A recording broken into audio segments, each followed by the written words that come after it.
봉독하겠습니다. 야고보서 1장 1절부터 4절에는 다음과 지적되어 있습니다. 하나님과 주 예수 그리스도의 종 야고보는 흩어져 있는 12지파에게 문안하노라. 내 형제들아, 너희에게 여러가지 시험을 만나거든 온전히 기쁘게 여기라. 이는 너희 믿음이 시련이 인내를 만들어 내는 줄 너희가 아니라. 인내를 온전히 이루라. 이는 너희로 온전하고 구비하여 조금도 부족함이 없게 하려 함이라. 저는 오늘 기쁨을 선택하라는 제목을 들고 나왔습니다. 기도드리겠습니다.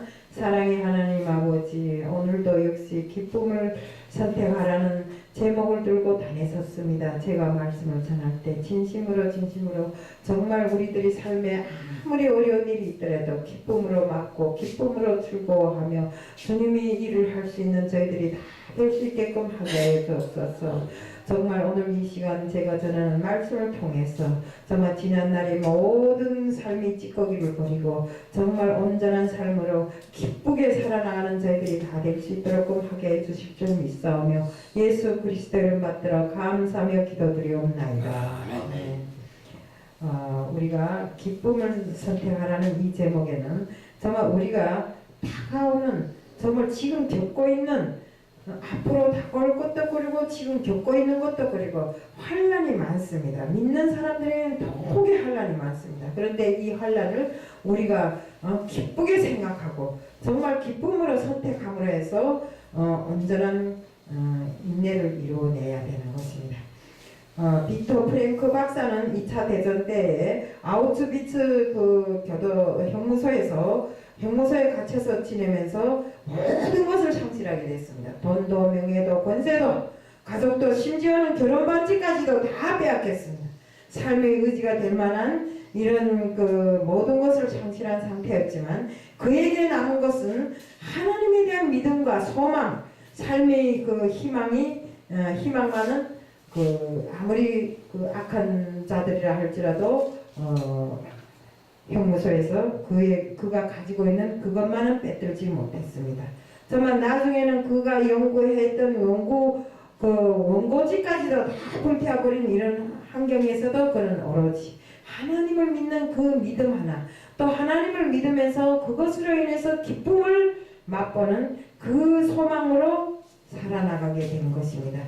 그렇기 때문에 우리에게 중요한 것은 외형적인 삶의 형태가 아니라 우리 삶에 어떠한 대한 중요한 기쁨 자체는 우리 삶에 아주 중요한 역할을 한다고 말해도 과언이 아닙니다. 사도 바울은 빌립보 감옥에서 뭐라 했습니까? 빌립보서 4장 4절에는 다음과 지적되었습니다. 주 안에서 항상 기뻐하라. 내가 다시 말하는 기뻐하라. 감옥 안에서 기쁘면 뭐가 기쁘겠습니까? 그러지만 사도 바울은 감옥 안에 있어서조차 나는 하나님의 사람이고 믿음을 지키는 사람이고 내 앞에는 영원한 영생이 놓여있다는 것을 알았기 때문에 그는 감옥 안에서도 기뻐했습니다. 항상 그는 우울하지 않았고 기쁨으로써 모든 것을 맞았고 모든 것을 해결해 나갔습니다. 우리 기쁨은 환경에 좌우되는 것이 아니라 믿음으로 선택하는 것입니다.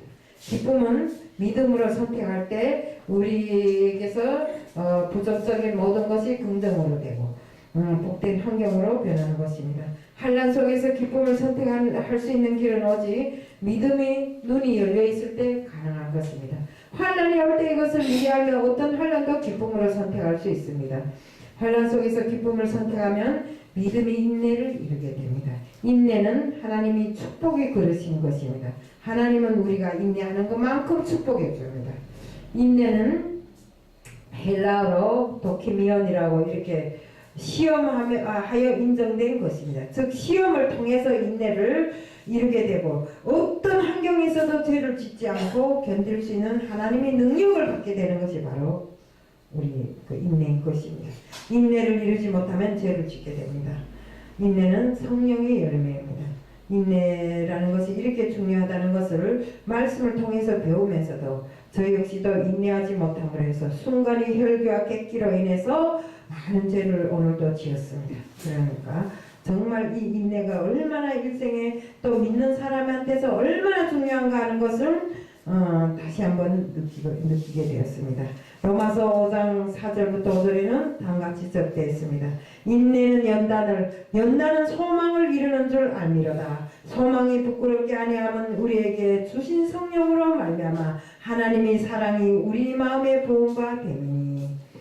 인간이 불행하고 삶에 실패한 인생이 된 것은 바른 소망을 가지지 못했기 때문입니다. 세상은 돈과 명예와 출세와 승진과 지식, 쾌락 등의 꿈과 소망을 둡니다.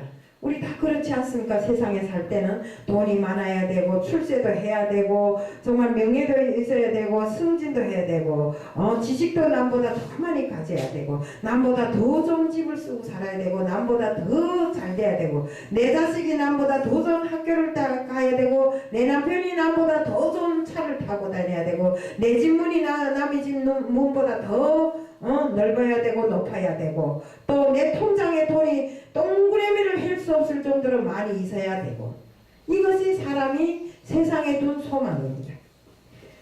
그러나 우리는 믿는 사람들은 소망이 어디 있어야 됩니까?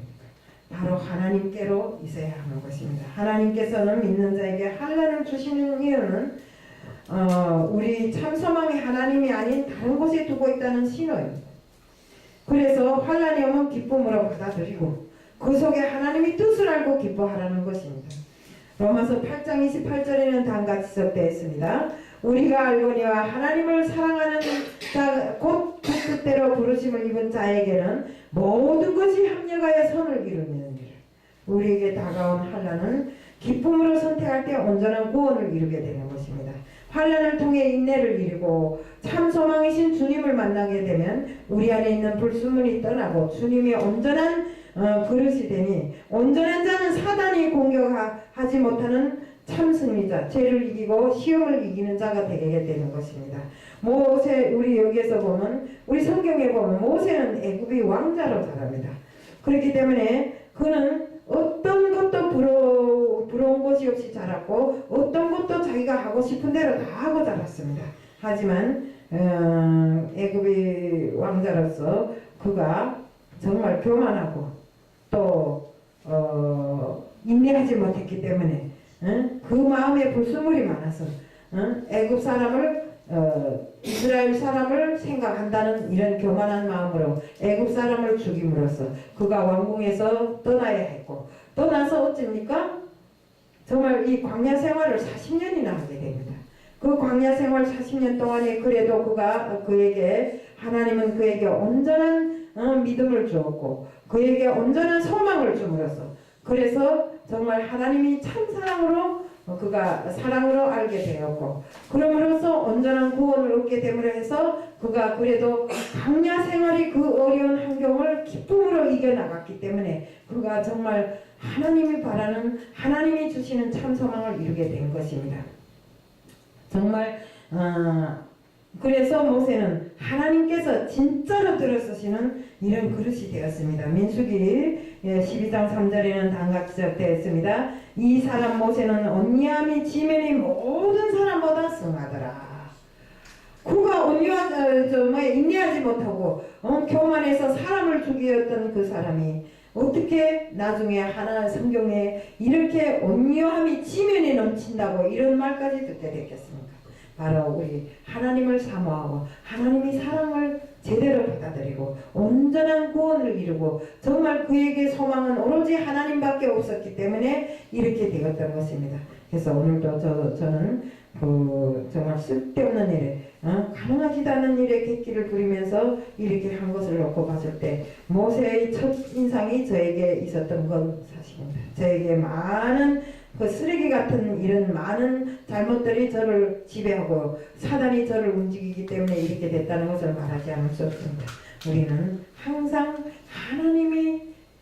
하나님께 참 소망을 두고 정말 하나님이 인내함으로 하나님의 온유함으로 하나님의 사랑으로 정말 지금까지 온 것을 기쁘게 생각하고 모든 환난 속에서도 기쁨을 선택해서 참 구원을 이루는 모든 사람들이 되자는 것을 말씀드리면서 오늘 말씀을 마칩니다.